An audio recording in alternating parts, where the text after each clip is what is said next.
Hi guys. Alright, so I'm just going to do a quick update to my day planner video because I've had a lot of comments and questions about it, and I'm going to try to answer some of the questions that I've gotten, and I also have a new little piece of information that I'd like to add to it. So,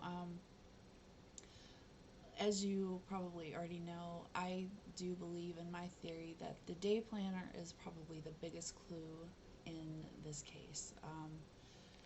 There is there's questions that need to be answered that are related to this day planner. How did Ryan get the day planner in the first place? How did he or Scott or whoever know things that they shouldn't or couldn't have known at that time? Just things like that. So we're just going to go back over some of the key points of why I think this is important and a little bit of my theory. Not too deep into it, but so I've always thought that Ryan was the one that called Steve Speckman and accused him of having something to do with Teresa's disappearance. It's possible that it wasn't Ryan. It's possible that it was Scott, even though Steve Speckman has always said that the caller was Scott and said that he was Teresa's roommate. I always thought that Kelly Pitson was probably a better source of who actually made that call. Was it Ryan or was it Scott?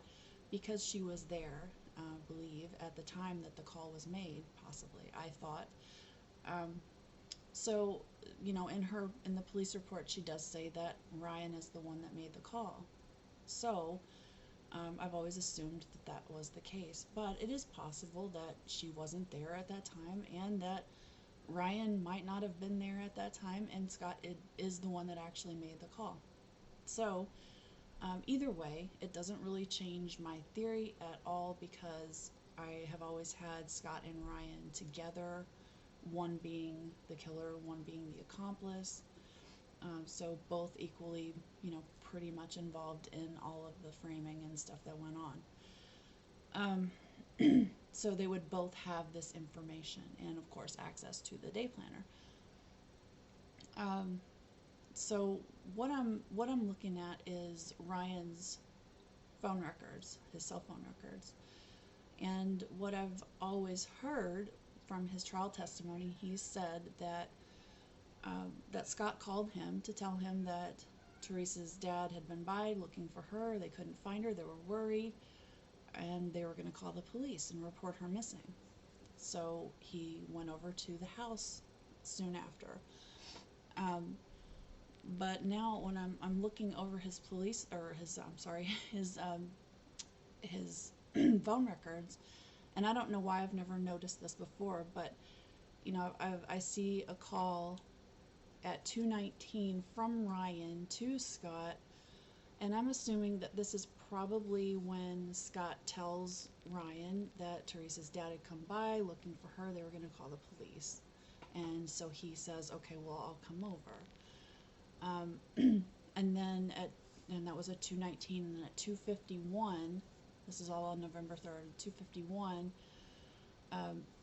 Karen reports Teresa missing, and in that missing person report, she says that Scott tells her husband that Teresa was last seen at home on Monday, October 31st. The only person that could have seen Teresa at home on Monday would have been Scott, most likely. And, since he's the one that's telling Teresa's dad or stepdad that he saw her, I'm assuming it probably was Scott.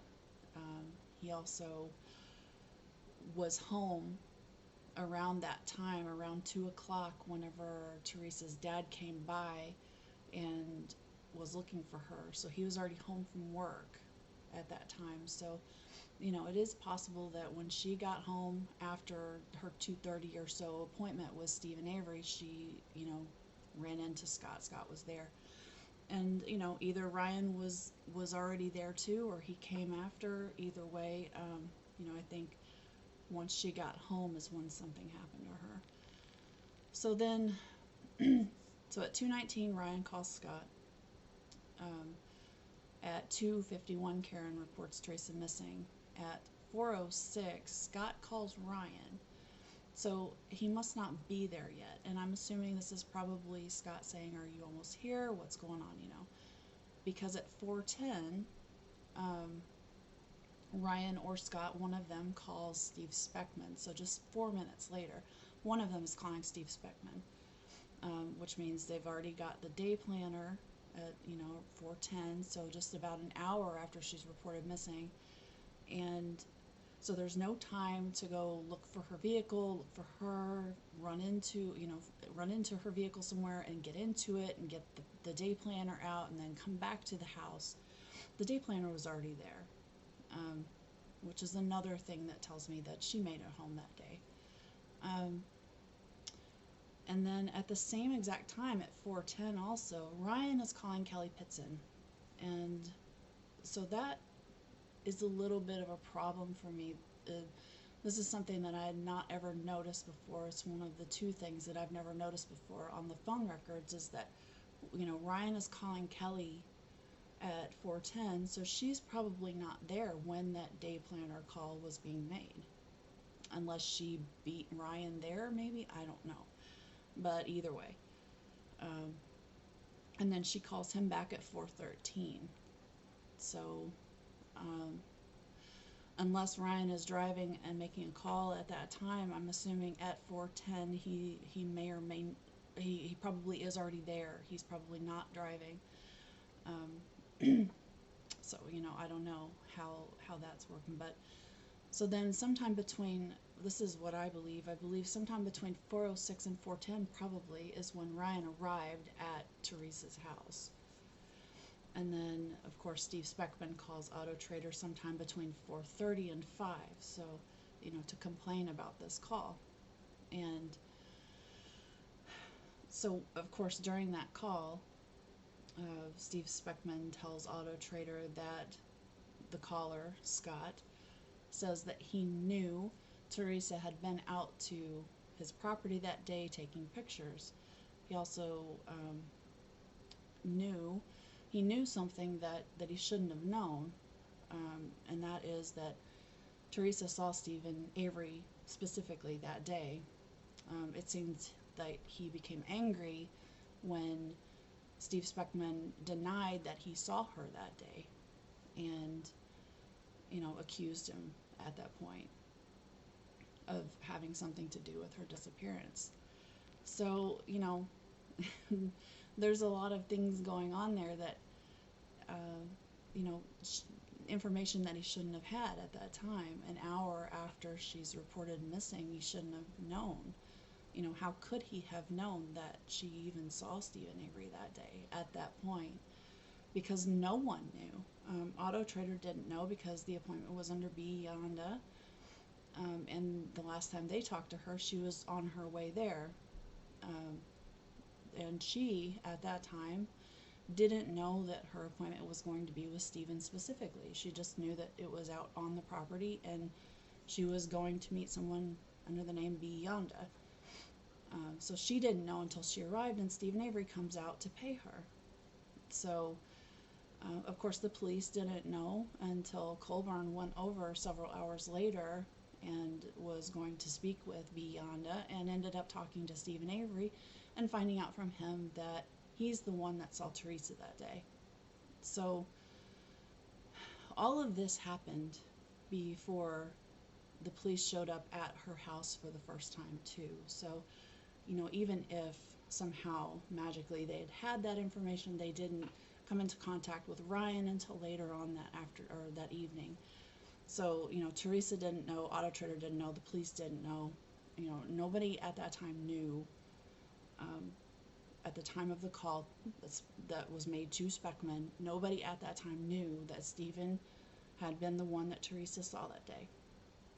And not just someone on the Avery property, B. Yonda, whatever, that it was Stephen. So that's some pretty important information, I believe, that they, had but shouldn't have or couldn't have had at that time. Like I said, just 1 hour after she's reported missing. So that's a big deal to me. It's a very big deal to me.